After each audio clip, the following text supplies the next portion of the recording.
did have to get up to go to work earlier. I did end up being home later because of the commute, but it served me. And so my experience taking the Greenville transit system, it showed me that there are a lot of areas that still need that access as well. Not everyone can afford to live downtown. I was lucky enough because I was in the affordable housing program.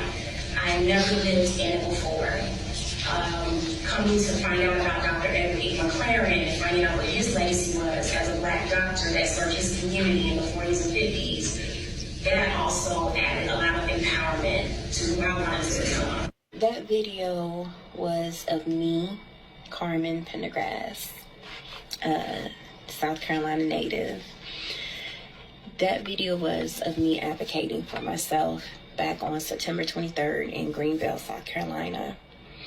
I went before council for Greenville as well as Mayor Knox White, and I was sharing my experience of the benefits of the Greenlink transit system along with the affordable housing opportunity or act, if you would like to call it that, that helped me to live in Greenville, South Carolina, where it was very expensive. While in that program, I had a chance to be able to commute back and forth to work a lot easier. I had a chance to gain access to a lot of things such as doctor appointments and grocery shopping and just being able to do things that were good for my health, like just taking a simple walk in the park. It was a beneficial time for me when I stayed downtown Greenville, which can be very expensive, especially in areas that were historically Black that are affected now by gentrification. The Affordable Housing Act helped a lot of people in surrounding areas be able to live closer to the city, and also help with transit, because if you live further away from the city in certain parts, your job may not be located nearby. So what ends up happening is you may spend a lot of money getting back and forth to work, and some people can't do it for a very long term. For me, I was one of those people where when I could no longer work from home, I had to go out and get a job. The commute could be anywhere from 20 to 30 minutes. And if I was taking Uber and Lyft, which tended to be a little bit more convenient at the time, my fees could range anywhere from $500 to maybe $800 a month in transportation costs. And so that led to me having to work a lot more often, and it led me having to experience exhaustion a little bit because I was working so much.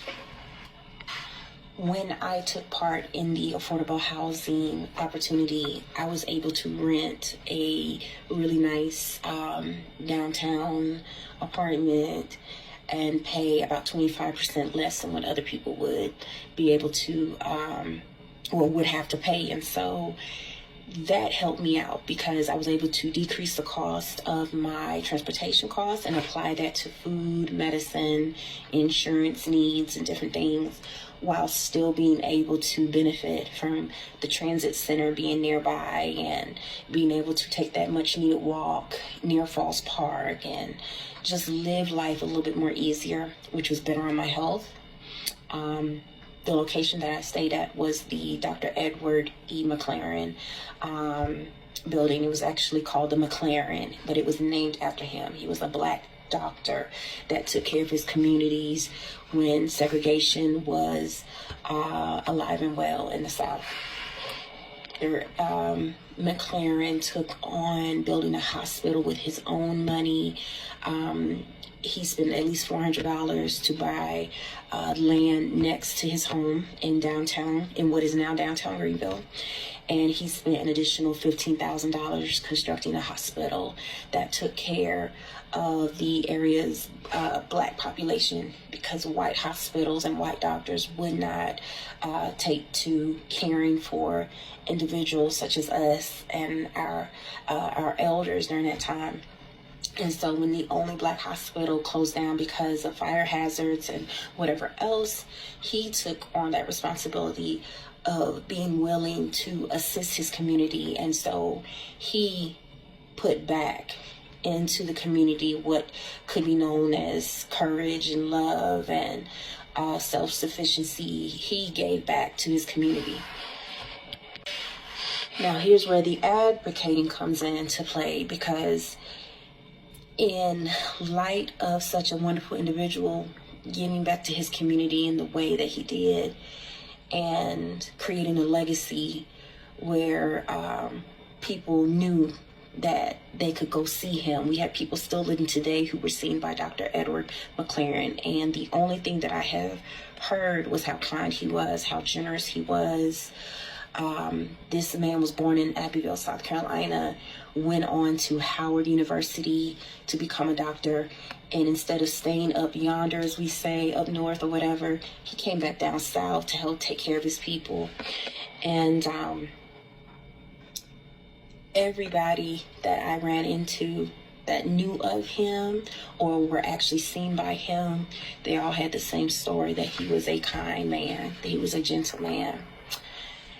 And my experience that I had at the McLaren building, my experience is alarming, and I want to make other people aware so that his legacy can continue on in the way that it should, as a memorial to him and his legacy and how he helped his people go on to live better lives by being kind, by being generous, and still being able to succeed.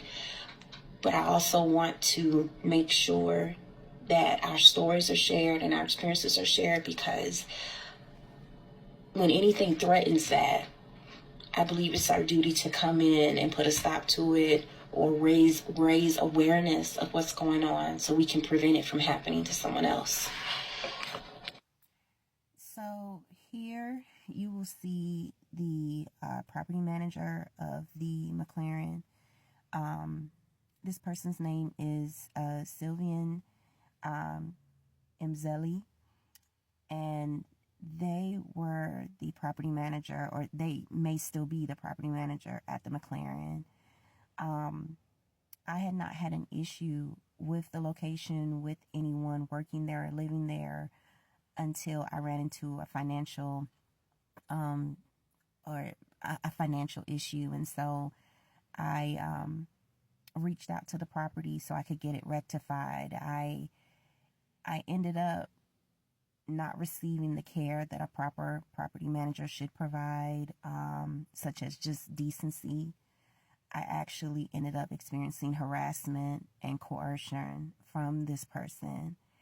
And I went before the city council because I had been traumatized. And even though I advocated for myself in court, I still experienced being illegally evicted because of the actions of Mr. Sylvain Mzeli.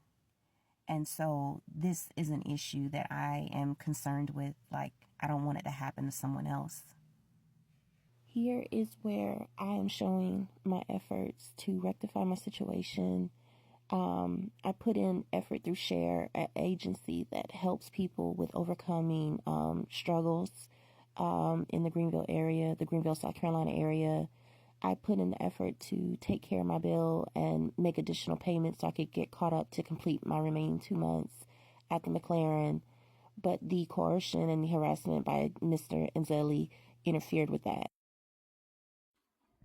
While I am taking major steps to continue to advocate for myself, I'm going into sharing my story and sharing the experiences that I received, even with contacting that property manager's employer and how things were addressed. I'm sharing it because things like this could send somebody over the edge. It could send someone into potentially wanting to commit suicide, wanting to harm themselves, feeling like, there is no hope. And it's not right. It's not right. I am a very strong individual, but someone else may not be. And so we need to tell our stories.